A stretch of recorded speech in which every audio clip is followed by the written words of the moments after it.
Shalom, salam berkat dari kami untuk pendengar sekalian. Saat ini pendengar akan diberkati dengan program Hari Ini Harinya Tuhan bagian yang ke-8. Sebuah program rohani tentang doktrin Alkitab yang menolong kita untuk semakin tertanam dalam kebenaran firman dan bertumbuh dalam kemuliaan. Bersama hambanya, Pendeta Gilbert Lumwendong, STH. Banyak orang merasa doktrin Alkitab sebagai sesuatu yang membingungkan. Tetapi tahukah saudara bahwa doktrin Alkitab intinya adalah memahami Alkitab dengan benar, dengan pemahaman yang sistematis, sehingga kita terus dapat tertanam di dalam kebenaran firman, sehingga kita terus bertumbuh di dalam kemuliaan Allah. Buka hati saudara sekalian untuk menerima berkat-berkat firman-Nya hari ini.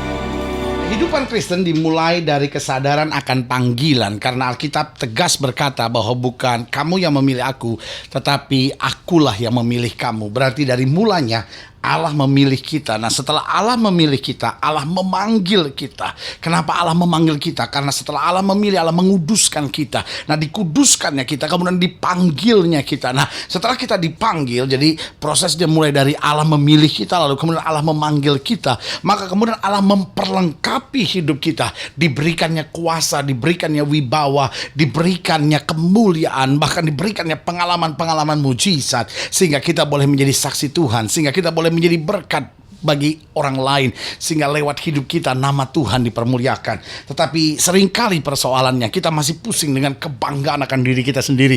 Kita masih bingung dengan segala kelebihan-kelebihan yang ada pada kita, sehingga akhirnya kita mulai menonjolkan segala kemampuan kita. Tapi tahukah saudara bahwa kesanggupan kita semata-mata hanyalah pekerjaan Allah, semata-mata hanya karena anugerah Allah. Nah, waktu kita menyadari bahwa kita adalah orang-orang yang telah diselamatkan, kita orang-orang yang telah dipilih, kita adalah orang-orang yang telah dikasihi, dan kemudian kita dipanggil oleh Tuhan, maka sudah sepatutnya kita hanya menjawab panggilan Tuhan dengan berkata, "Ya Tuhan, siapakah aku ini sampai Tuhan boleh memanggil aku?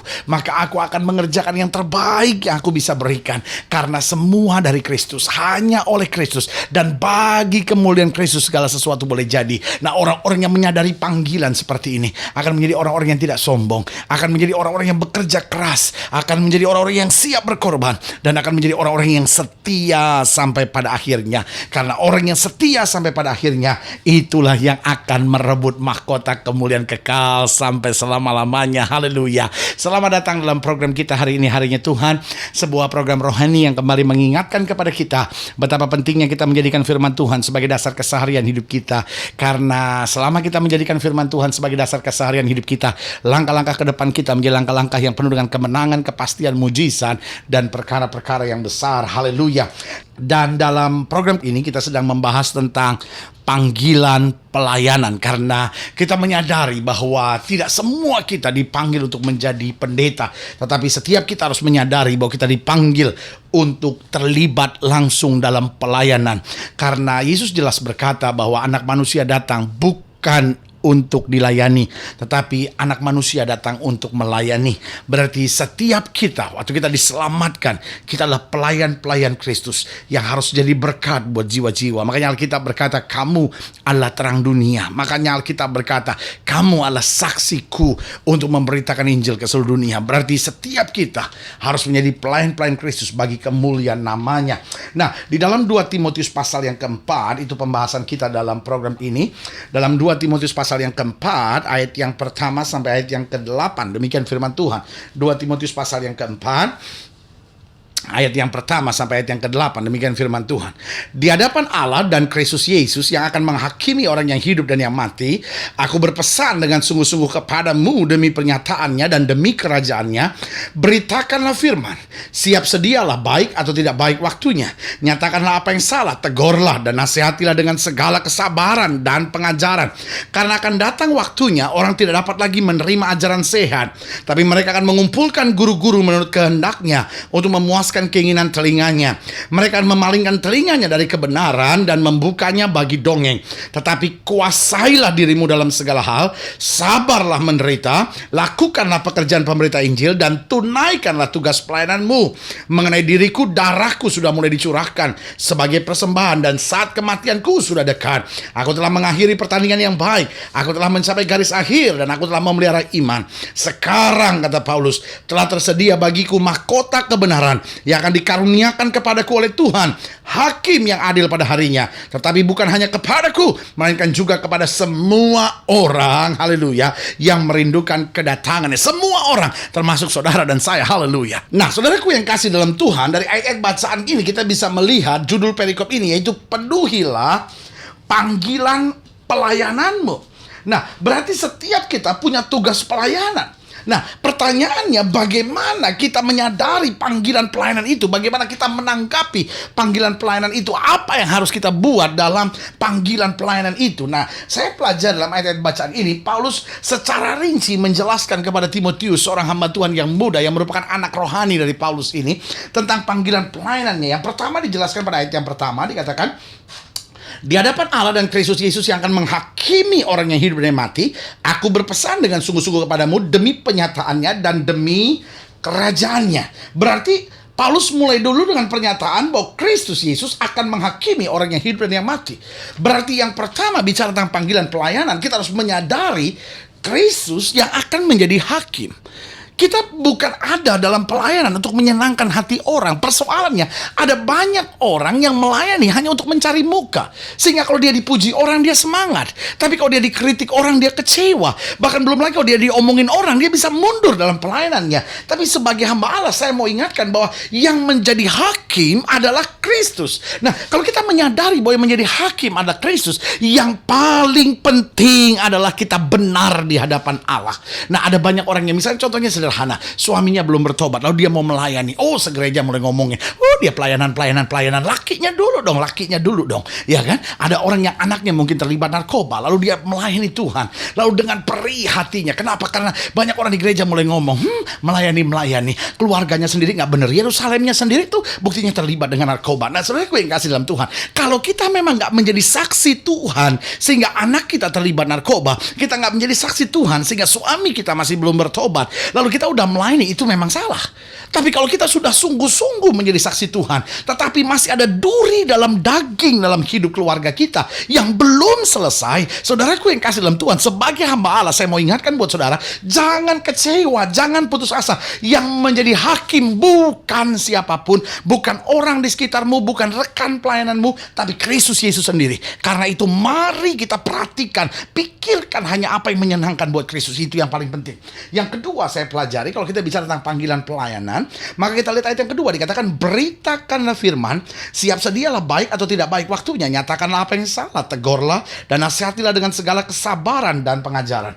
Berarti yang kedua, panggilan pelayanan kita meliputi bahwa kita harus senantiasa memberitakan firman. Nah, memberitakan firman di sini jangan salah duga dulu. Jangan sudah pikir memberitakan firman, saya semua harus menjadi pendeta, saya semua harus menjadi pengkhotbah, saya semua harus jadi penginjil yang luar biasa. Bukan itu, tapi setiap kita harus memberitakan Injil lewat apa? Lewat nasihat-nasihat kita, lewat sikap keseharian hidup kita, lewat prinsip-prinsip hidup kita, lewat cara berpikir kita, lewat cara kita menyelesaikan masalah kita. Nah, semuanya harus menjadi surat Kristus yang terbuka yang dapat dibaca oleh semua orang, sehingga kita berkata, beritakan firman baik atau tidak baik waktunya. Karena saudaraku, untuk baik waktunya mungkin kita bisa berkhotbah, tapi di saat tidak baik waktunya kita tetap bisa memberitakan firman. Lewat apa? Lewat sikap keseharian kita, lewat cara pandang hidup kita, lewat prinsip-prinsip tegas hidup kita, lewat sikap kita yang menjunjung tinggi moral-moral Kristiani dalam kehidupan kita, itu kita sudah memberitakan firman.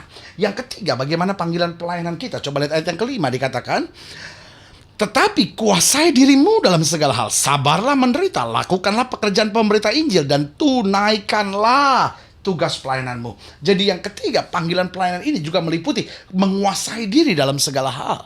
Apa artinya kau ngomong tentang Yesus di mana-mana, tapi kau orangnya emosional banget gitu?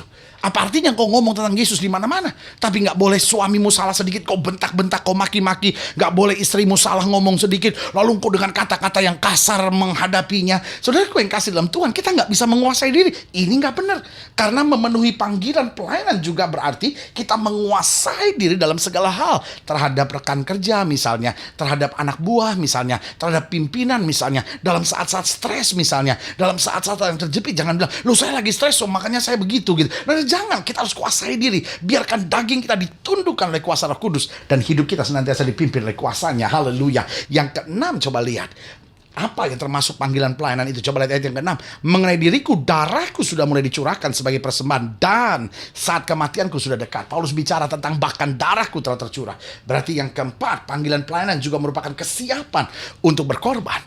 Kadangkala bukan darah yang harus tertumpah, tapi harga diri. Kadangkala bukan darah yang harus tertumpah, tetapi sifat-sifat kedagingan kita yang harus tertanggalkan, ya kan? Nah, ini kesiapan untuk berkorban. Karena selalu saya bilang, tanpa pengorbanan tidak ada kemuliaan.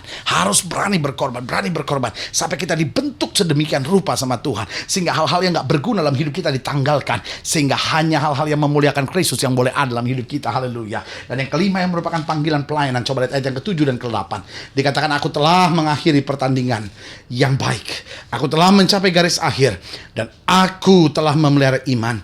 Sekarang telah tersedia bagiku mahkota kebenaran yang akan dikaruniakan kepadaku oleh Tuhan, hakim yang adil pada harinya. Tetapi bukan hanya kepadaku, haleluya, melainkan juga kepada semua orang yang merindukan kedatangannya.